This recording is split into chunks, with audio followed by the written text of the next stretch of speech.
Hey everyone, welcome to another episode of the PromoMinds podcast interview series. Today we have Adam Pink from Creative Pools, located down in the Hamilton and Castor region. He's been in the pool industry for, I think, over a decade. And he has been, crushing it with pools. He actually started out, he had his gas fitter's license before he got into the industry, worked for a gentleman for about 8 seasons before starting his own. And, he's taken off from there. When he's not building pools, he loves to go down to Florida, visit his father down there. And he's actually down there right now. So this is actually the first interview, if you're watching this over YouTube, where he doesn't have the video access, but, to be kind enough to take time out of his day in 92-degree weather when it's still kind of cold and rainy up here. I really appreciate it. So let's welcome to the show, Adam Pink. Hey, Adam, how are you doing? Steve, how are you? I'm well. Yourself? I'm doing really well. I just said to the viewers that, I really appreciate you taking the time out of your nice, sunny Florida weather day down there to do this interview. So we're going to hurry up and get this done so that you can get to happy hour and then continue enjoying your time away. Oh, absolutely. Looking forward to it.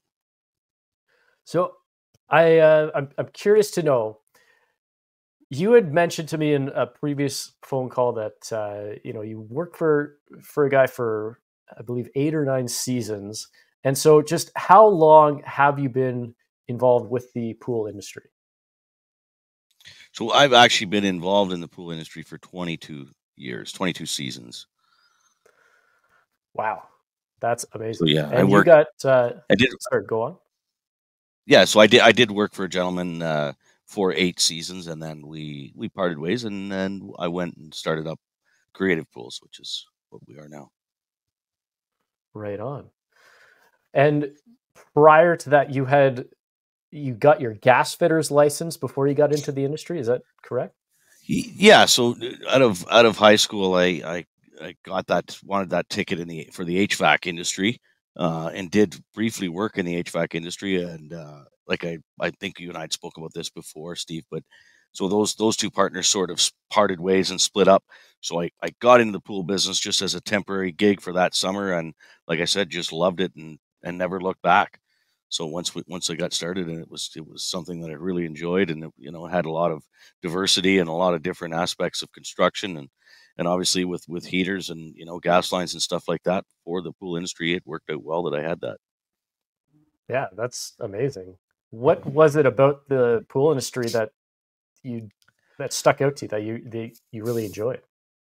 Just in some aspects of the construction industry, there's a lot, there can be some monotony, and you're inside and warehousing and sort of dark, places. So we're always out in the nice weather, which is just, that's a huge thing when you're able to do that outside, and just all the people and obviously, different employees, and just the whole dynamic of it, and the change, the constant.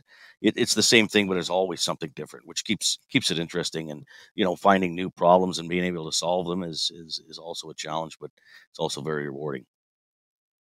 Yeah, absolutely. I think I heard it said recently in a different podcast where the person was pointing out just how many different skills or types of trades that is required with building a pool. And I mean, you mentioned the gas lines with for one, and then obviously plumbing and concrete work and excavating. Like, there's a whole litany of different things that are involved in this industry. So it's kind of interesting that there's not an actual Red Seal trade that's made for the pool industry when you look at all of it. Would you agree with that? I would totally agree. I think there should be an apprenticeship program for it, because there is a lot. I mean, you've got right down to carpenters, concrete finishers, yeah, plumbing, running conduit. Not that you're running any high voltage electrical. We leave that up to the pros. But yeah, there's so many avenues in this, and I thought there was talk of it years ago. I remember I thought I'd seen it pop up in a in a in a magazine or something. They were going to start an apprenticeship program for it, but they definitely should. It would get a lot more people into it, and of course, the proper training. So it would be I think an attribute. Yeah. I know they have like a lot of the pool industry is kind of self-regulated. So there are different programs that are out there, like what is it, the CPO programs that, the Pool and Spa Hot Tub Council of Canada, they'll have trainings and stuff at the expos and that. But, like you said, to have an actual apprenticeship, I think would be so it would be huge, especially as you said, to get more people involved in the industry, because that's one of the big challenges that I'm sure you've experienced and many others have experienced, is just more bringing on more labor and more help to complete these projects. Like, have you had to deal with much of that, or is how's that been for you?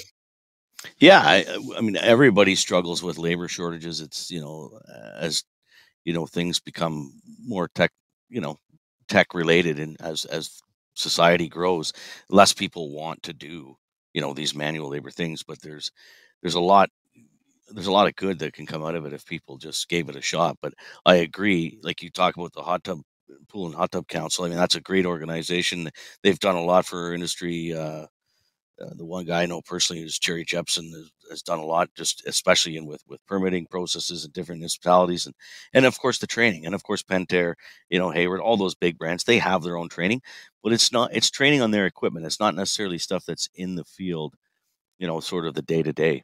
But we always, and I'm not the only one. There's a massive struggle with labor out there, and I think if they had a program like that, it would interest more people as they got a chance to do it and seeing what is involved in it. It would give them a little more insight, and I think that therefore they would take a more interest in it. But yeah, we always struggle with labor, and I think Yeah, it would for sure help. yeah, right on. So with just kind of talking about some of the things that we'd like to see in the industry, and obviously the trainings and whatnot that can occur. One of the things that we were talking about on the phone a couple weeks ago is just some of the things that we saw coming out of the pandemic, with some of the horror stories that have happened, and a lot of people that came into the industry because they saw how much money was going into just construction in general. And I'd say probably 2022 was probably the biggest year for finding these debacles, I'll say. But if you have you had much experience with that, and is there any maybe stories you want to share from that? Yeah, when as our last conversation went, it's like we're finding it, we're seeing it for sure. I'm sure there's others that are finding it more, but yeah, there's definitely a lot of bad work, for lack of a better term, that was done during the pandemic, because a lot of people that weren't qualified were firing up pool companies, and or different landscapers were getting pool divisions going without the proper, obviously, training, without the proper people knowing what they're doing. So yeah, we ran into a lot of problems, and we fixed a lot of them, and I think we're still going to find some out there. But yeah, we, like, I think I told you, we run into one in Waterdown. I'm not going to name any names, but in 32 feet, that pool, like I said, was 7 inches out of level. And basically we had to take this whole thing out of the ground and redo it. And this client has paid, you know, almost to the tune of $100,000, and then here we go. We're back, right back in that wheelhouse, having to fix it. So, and another one we Wow. had not far from there in Burlington. Clients pretty much 85%, 90% paid, and liner and equipment yet to show up, and it's just crickets. The guy doesn't show. He doesn't answer phone calls. They're just very, I don't know if they just can't finish it, or they just want to take off with the money. I'm not sure 100% what these guys were thinking, but Yeah, it's happening. It's happening. You're seeing it. Thankfully, most of these C&D companies have fallen off. So I think we kind of talked about that, and yeah, it's a shame. It really is a shame. I had another actually a friend of mine, and he had done by, I'm not going to name names with this pool guy, and he had actually started it last year, and he'd given him a price, and that price doubled, and there's still no vinyl in that pool. It's still just a hole in the ground. So Wow. you got to really be careful out there.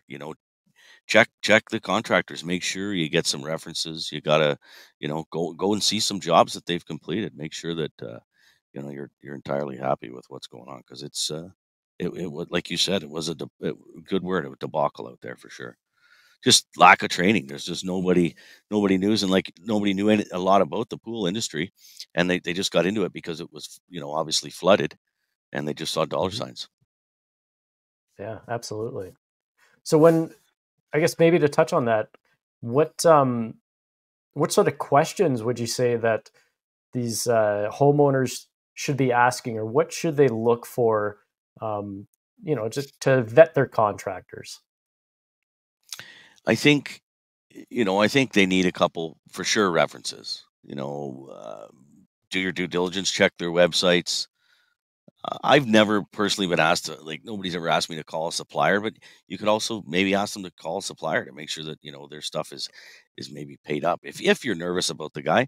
But yeah, just ask to see some of their work, and talk to, even if you don't go see a past client, just talk to a couple of them, or some people, on a referral basis. Obviously, the best, if you can find a pool guy that's built for family or friends, and they've got good rapport with them, and everybody's in the same baseline and pricing, you're better just to go with them because you're comfortable, right? If you're comfortable with the person automatically, then I think that's the way to do it. As far as questions, it's hard to read it, but obviously, most people in the industry, if they know how to price it, like, I could go up against two big guys, again, not naming names, but I can guarantee on a quote process, on, let's say, $150,000 job, we're going to be within $4,000, all three of us. So it's, that's another thing, is knowing your quoting. Don't if you're, and obviously we're checking reputable sources. Don't go with the low number. Don't go with the high number. But kind of figure out if you get, and obviously I'm not saying to get a ton of quotes to waste everybody's time, but if you get three or four, and you find that baseline, and they got good references, and you can go and see a couple jobs, definitely do that. Definitely. If you're looking for a great book to read when it comes to entrepreneurialism, one of the best books that I've ever read on it is called The Entrepreneur Roller Coaster by Darren Hardy. This book is so great that when it first came out, I read it twice in the span of about 2 to 3 weeks because I just couldn't put this book down. So I highly recommend checking it out. It's called The Entrepreneur Roller Coaster by Darren Hardy. All right, let's get back to the show. Yeah, right on. That was a good, solid answer. I like that. I think it also speaks towards, you know, I believe you have a very professional looking website. And that's one thing that I think the industry as a whole could benefit from is um, spending a little bit more time and money to get their online platforms kind of up to date that way. Because there's some big name companies out there that have been around for say 20 years, but it looks like they created a website, back in the year 2000 and haven't really done anything with it since. So I think it, Very, very valid point and observation for sure. And you're right. And I do see it. I think, like I said, as things get more technological, and people are, they've got a phone, and they can just, basically get on a website, or, you know, snap a QR code or whatever. This is what you need to do. Just to, it's your brand. It's, you want to validate what you are, and having those online reviews is huge, because people are just, and less people have less time now to look at these things. So if they see three good reviews right there, and the website looks professional, they're going through, that's gonna trigger that in their mind, and they're gonna go, okay, I'm gonna give this guy a call, right? So the one, like you said, the ones that are sort of the older style websites where it takes a month to get through the thing, it's not handy for them, so they're just gonna move on just to make something, to simplify things. And obviously, like I said, the biggest thing with the online presence is the reviews. Yeah, you found that. Do you get your own reviews onto your website, or is it mostly Google reviews that you're referring to? So they can do it both ways, but yeah, obviously, testimonials that go on to the website, a client will offer or I'll ask, and yeah, that's the best way to do it, is get a testimonial up there, and then obviously just hand them that Google link, or send them that Google link, I should say, and then get them to put a review on there. Um, and obviously, the more good reviews you can get up there, the better. And like I said, someone and another way to do it is that if a potential client talks to a past client, without without even me being there, or an employee or whatever, with you know no interest in trying to sway an opinion, they just talk one on one. That's the best way, because then they explain their experience they had with us, and then that really puts a client's mind, or a potential client's mind, at ease. Yeah, absolutely.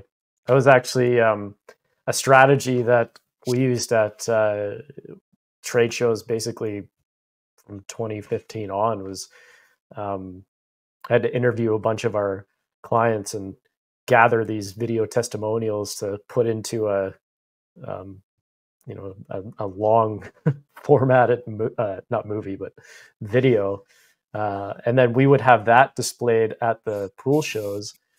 But we would do it in a way where we would take those 2 foot banners, roll up banners that you could get from Vistaprint, and we would have those kind of beside the screens. So we would have TV stands as far out as possible, so people could walk up to them and kind of feel like they were in a different realm, or like they're not going to get approached by a sales guy or anything. And then just sit there and learn from the customers that we already had. So I think that's like you said, getting those reviews and making that a more consistent part of, well, your marketing, basically, I think is huge, especially in this Yeah, day. absolutely. It's your brand. It's your marketing. It's uh, you know, and some social media platforms, probably Instagram is the best one. Just some short videos and stuff that clients can follow, or potential clients, or even past clients, just to see what's going on. I'm not the most techie guy going out there, but I think that those things are big nowadays. And like you said, a lot of these, back to what you said, with some of these bigger builders, they figure they got, such a broad spectrum of a client out there, so they don't really think that it's a necessity to get this online presence or this social media presence. But it is now, I think, for sure. It's, as society moves on, it's definitely much bigger than it was 10 years ago. Yeah, absolutely. Even 4 years ago, I'd say is we've Oh, for taken a sure. Yeah. giant leap. Have We're still you seeing a lot. Sorry to cut you off. We're still seeing a lot of referral based stuff, though. Like, they'll just, yeah. talk to a friend or whatever. So that's still that word of mouth thing is still there. It's that old school way is still there. Now, I'm curious on this because I've had this conversation a couple times, and I'm always curious to see different people's experiences.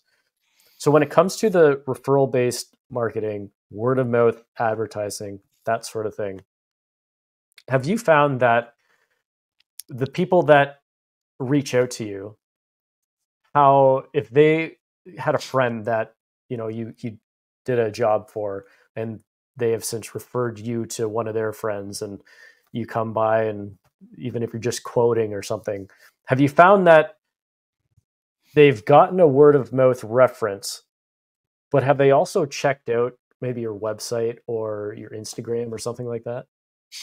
Oh, they definitely will, even though that referral's there. Yeah, 100%. And they often say, "Oh, we checked out your website," and they'll let you know whether they've done it or not, or whatever. And yeah, or if they've gone to that client's house or whatever. But for sure, they'll still check that online presence, even with that solid word of mouth referral. Yeah, right on. That's something that I've noticed in the last years, because I always heard, word of mouth advertising is the best form of advertising, which I agree. But then if you don't follow that up with that having a strong online presence, or even just a presentable one, um, I think that can really hinder people. Like I said, there's companies that have been around for a couple decades, and it looks like that's when they created their website and haven't really adjusted. But Yeah, anyways, that's the thing. That's up to them. But yeah, you're absolutely right. so in any given year, like what's I guess how many pools do you typically focus on? Because I've interviewed guys that have done or they typically do like 3 or 4 big projects where they're doing the whole landscape, or more specific pool builds. Like what's do you do the whole backyard, or are you more focused on just the pools? So we do the whole backyard, but that stuff, the stonework and softscape is subbed out to actually a childhood friend of mine. He does all of our hard and softscape. But us personally, just not to dwell on that, we just concentrate on the pool. So I have the Mhm. professionals go in and do the electrical. We handle the gas work in the pool, and then the landscape contractor will go in, meet with the client, and obviously if they have their own, they can bring their own as well too. But that's how we do it for the most part. I just like concentrating on the pool. That's what we're good at. Yep. That's what we stick with. But And typically 30 to 38, depending on the year, depending on the size of the project. That's about what we yep. do in a year. So do you guys like if a client came to you and wanted to put a pool in, would you guys handle arranging, all the other professionals to come on, or would it be up to the client to arrange all that? No, we arrange it all. Yeah. Yeah. I would still More. price it, even though I'd let them know I'm subbing it out. I would just price it as a package for them for ease, and then we would just have those contractors go in when we need them. And two reasons we do that: because A, the client doesn't have the rapport with the contractor that I do, and then if we need them there right away, or I need them there sometime, I don't want the client having to say, "Oh, I can't get a hold of this guy" or whatever. It's just simpler if we can get a hold of them. We schedule it. We know what our timelines are, and then the clients, at the end, they're just way happier. They're not trying to chase anybody down. They often say, "Well, my brother-in-law is an electrician." I'm going to say, "Well, yeah, but I can't yell at him," or for lack of a better term, right? At least this way I can Yeah. get this guy moving and we keep the thing moving forward, right? So that's why I Yeah. like doing it that way. Yeah. I think, like, it can almost seem like an entirely other job for people to take on, to try to schedule all these things at the proper time and not have any overlapping and all that stuff. So, like you said, it's way easier. Just you're working with them pretty much every day or every week, so kind of how they run and how each other runs. So I think it's a much better um, approach.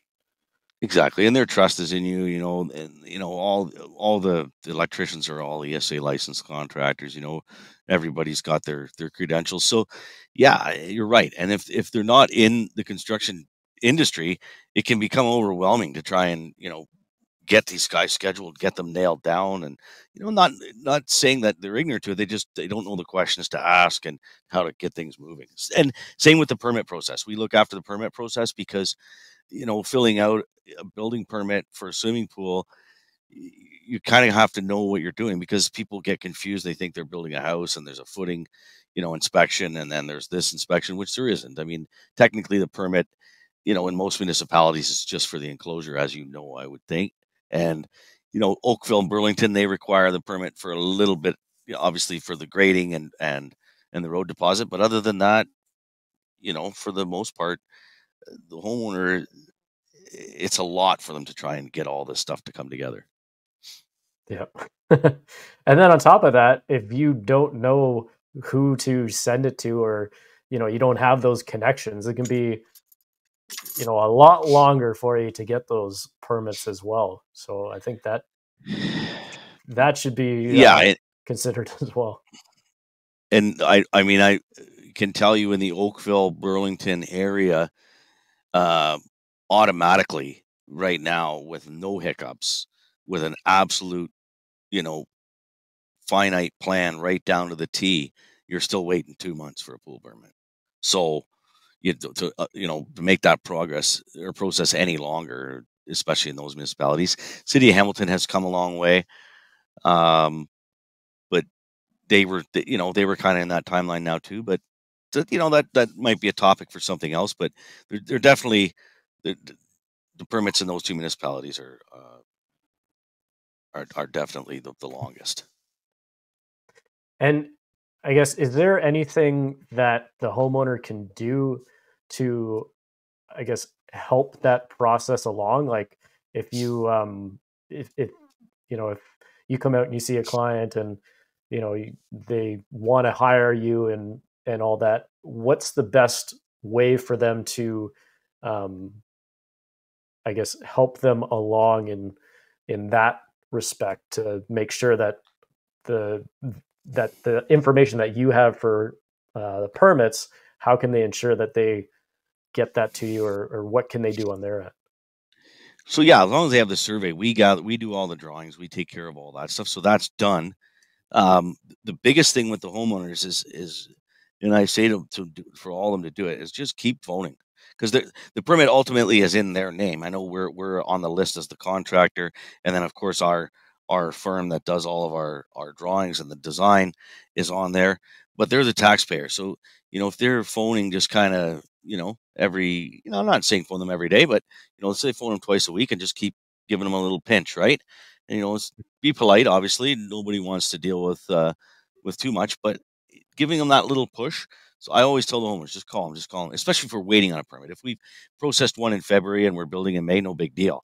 But to get that moving along, and it goes a long way. I've seen that, more times than I can count, where the homeowners called and called and called, and all of a sudden, we're 3 weeks in, and all of a sudden now the permit process they've issued. So that's my recommendation, is just keep bugging them a little bit. Nice. Now, I'm curious on your take with this, because you had mentioned that you do like, I think you said 30 to 38 pools, very specific that way. Which that's quite a lot of pools in any given year.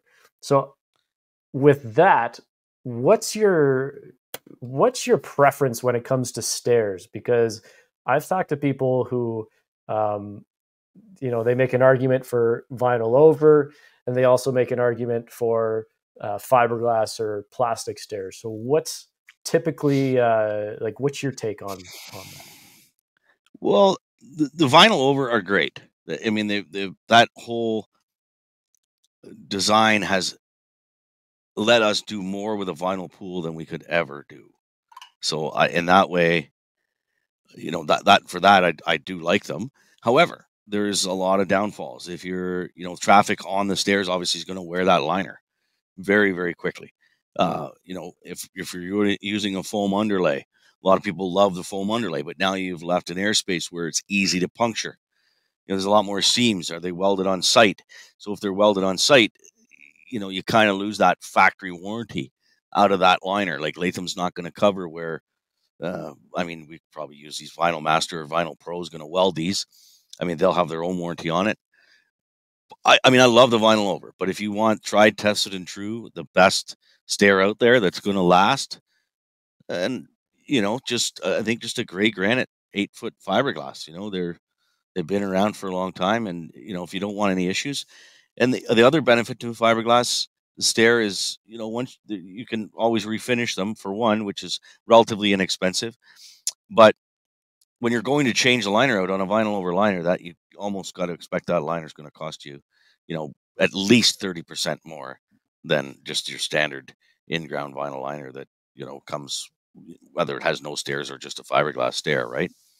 So because of the cutting and the welding. So that's my take on it. But I do do love the fact that we can do so much with a vinyl pool now with the benches, the steps, and the sun ledges.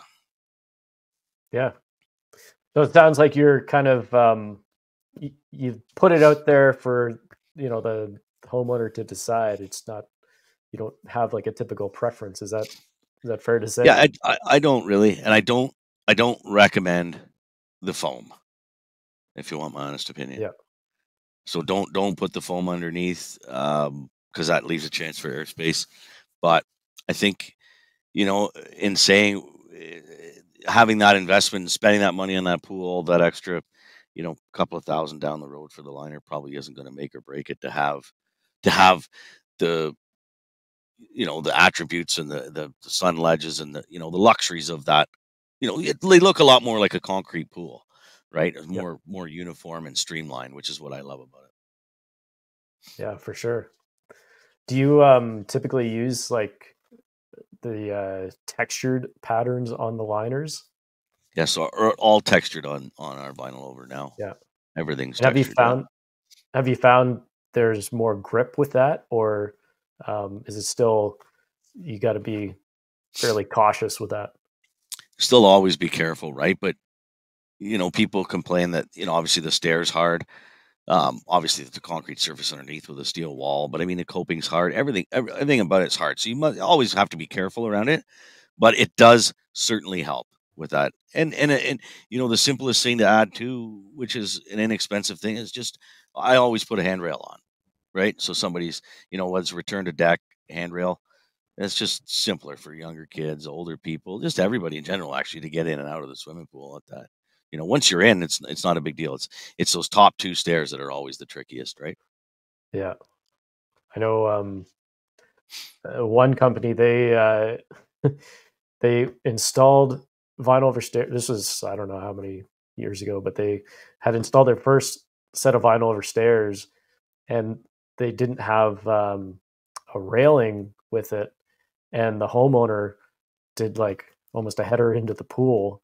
And so from then on out, even if they don't want, if the homeowner wants a vinyl over stairs and they say they don't want a railing, the company will say, like, we're putting this in basically for our own protection, because if you want to take it out, that's fine, but it's more like a safety reason, because like you said, it's always be cautious with them. But I mean, they look so nice. So if it takes a little bit of a handrail to walk in, Yep. it looks really nice. So I totally agree. Just put the handrail in. We'll do a handrail on everyone for sure. Yeah, just for that absolutely. purpose. And do you have any recommendations for the listeners for checking out different brands? Like, because I find every builder has their own particular brand, whether it's a Pentair or Jandy or Hayward, and so I'm always curious to find out different people's opinions and what they're seeing in the industry and what they look or what they enjoy with particular brands, or what people should look out for. So what I always do, and again, it's sort of as we talked about the whole technology thing. Um, Pentair is, and this is just a matter of opinion, and I don't want to say that they are the best. In my opinion, they are the best. Their automation systems, their heaters, just their variable speed pumps are far further advanced than anybody out there. But it comes at a bit of a cost. So, Jandy's good too. There's nothing wrong with that stuff. There's nothing wrong with the Hayward. Some of the other brands that are just coming out, I don't know them that well. Those three I know very well. Jacuzzi and stuff. They always used to make stuff, but they're kind of out there now. They're gone. Carvin's making their stuff now, but Pentair, I think is the best one. And I think everybody does the research. Go online, check the links. If check their automation system, check their pump. See what you can, what would be easier for you to use. I don't think. I mean, you and I both know an automation system. There's not a lot going on with it. It's probably going to last, especially if it's in a shed. I mean, the heaters is probably good for 10. The pump's good for 10. And the filter whether it's cartridge or sand. We mostly do cartridge just because we're a builder, so that's a reason a lot of builders do cartridges, because they're easier for us to carry around. A, and then B, they're obviously they clean the water better, and because we're as not much in the service industry as most, then we're not really having to worry about cleaning the cartridges. But the service guys, that's an extra thing for them to do as well. But I think it's the ease of use, and if there is an app platform for that equipment, it's whatever you want, like whatever you feel more comfortable with. And of course, if you have friends that have pools or family members, or go to 3 different pool stores and see what they use.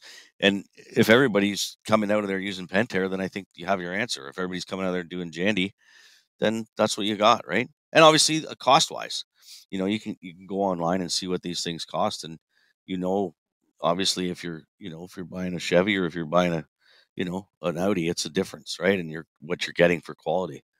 And read the reviews, and warranty. Warranty's a huge thing. Like Pentair puts a 3-year, I believe, on I believe on all their stuff. I think Jandy does now too. I don't think Hayward does on their whole pad, but I think Jandy and Pentair are offering that.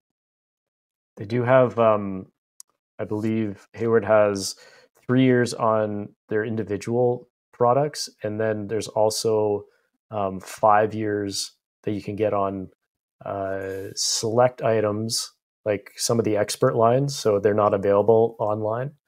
And then okay, I gotcha. And then they do like a totally Hayward pump pad. So if everything on the pad is Hayward, then they give a extended warranty for like a couple more years. But okay, so yeah, so it could be up to a 5-year, which is that's, but if it's a 5-year deal, that's the best warranty out there, because I know Pentair's not doing it. I know, and Jandy isn't. If you buy everything on the pad, they'll give you that 3-year. Yeah, and there's, like I said, the expert line. They have pumps, salt systems.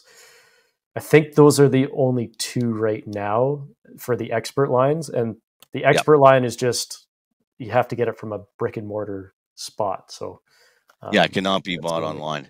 Yeah. And I think all the brands, if you do buy them online, and like from Pool Supplies Canada or something, it's only a 90-day warranty. Is that correct? Does that still stand? It does for our Pentair stuff. I know that if it's not installed by like a Hayward or Pentair dealer, or certified dealer, then the warranty, I mean, they could void it because it could be installed wrong, right? Correct. Yeah, correct. Yeah, so that's definitely something to look out for. Absolutely. And like I said, the ease of use too. The ease of use is a big thing. For sure. But Adam, we're getting down to the wire here, and so I've got a couple more questions to ask you, and then I'll let you go. Absolutely. I'm curious to know do you have any books or podcasts or YouTube recommendations for the listener? And it doesn't have to be genre specific. It can be anything that you enjoy listening to or watching or reading. Yeah, I mean, not that I'm not a huge reader, in terms of books and news and stuff. I am, but books that I've read that I've really loved and that were sort of inspirational. One is The Richest Man in Babylon. I don't know if you've ever read that. Yep. What's his name? Claycy or? I have it on my shelf. I've read it. Yeah. I'm drawing a blank on the name too. And then I haven't read it yet, but a lot of my friends and a good colleague of mine is that Greenlights by Matthew McConaughey. Apparently, that's unbelievable. So if everybody's telling me, I'm definitely going to read it. I'm going to do it while I'm down here in the sunny South for sure. But yeah, that's what everybody's, and it's available in audiobook and hardcover as well. So that's my 2 recommendations. Right on. I have listened to most of Greenlights by McConaughey on Audible. Yep. And I mean, what can you say? The guy is just legendary for just how he speaks and everything. So listening to his audiobook is is pretty remarkable. Yeah, he's the narrator, right? So, and like you said, yeah, just he's a stud, right? Yeah. And then Richest Man in Babylon, for anyone who hasn't heard about that book is incredible for just teaching you, I guess, kind of the basis of money in a way, like how to save or how to spend your dollars, or how to grow your gold coins, but it's done in story form and Yep. done in like ancient times or or whatever. But Yeah, exactly. Yeah, how to grow your gold, and what you should spend and what you should save, and like you're right, it is definitely in story form, but very informative, and I think it's a great book for anybody to read. Absolutely, have to enjoy. And I'm curious to know where can people reach you? How can they connect with you? If they want to reach out, if they're interested in maybe hiring you, where can they find you? Well, on our website, which www.creativepoolsltd.com, and also on our Instagram. And a lot of I don't know if our QR's up there yet. I think it might be, but yeah, that stuff's always getting updated. So or just give us a shout. Right on. Yeah, And I will put those. I'll put those in the show notes, and if you're watching this on YouTube, I'll put it in the description below. Make it awesome. A little easier for people to reach out. And lastly, I'm curious, how's the fishing down there in the Tampa region? It's great. I mean, if this time of year is all inshore, so your sheepheads, reds, grouper, that sort of thing. Obviously, the best fishing is if you can do it. If anybody can get down here in August or September and do it down in Tortuga, that's some of the best fishing you'll ever do in your life. And yeah, it's a great place to do the inshore stuff for the beginner, and then get out to do that Tortuga deal. But that takes 4 or 5 days of your life, and to get out there on a big boat with some guys that are really into it. If you're going to get into that, that's the big time. But yeah, the inshore stuff it's really awesome down here. Just like I said, I love doing it. We're going to go out a couple times with the kids, and yeah, you'll catch some big reds, some big sheeps down here, and yeah, it's all great eating, right? Just take it into a restaurant and they'll cook it up for you, and away you go. Oh, nice. That's pretty Yep. cool. Absolutely. Right on. All right, Adam. Well, I really appreciate you taking the time out of your vacation to join the show, and I hope you enjoy the rest of your stay down there, and we'll be talking soon. Awesome. Great chat, Steve. Really appreciate the opportunity. All right. Take care. You as well. So there you have it. Adam Pink from Creative Pools. And, I enjoy talking with this guy. He's very knowledgeable. He's very easy to talk with too. I think he might even have another calling in the radio profession or something, because just he's got that voice, perfect voice for radio. So anyways, if you're interested in reaching out and connecting with Adam, like I said, I'm going to put his information in the show notes below. Definitely connect with him, because like I said, very knowledgeable guy, has been around the industry for 22 years. So if you're looking for someone who knows what they're doing, trusted expert, definitely reach out to Adam. But I want to thank you for tuning in to another episode of the PromoMinds podcast. I'm your host, Steve Leslie, and until next time, take care.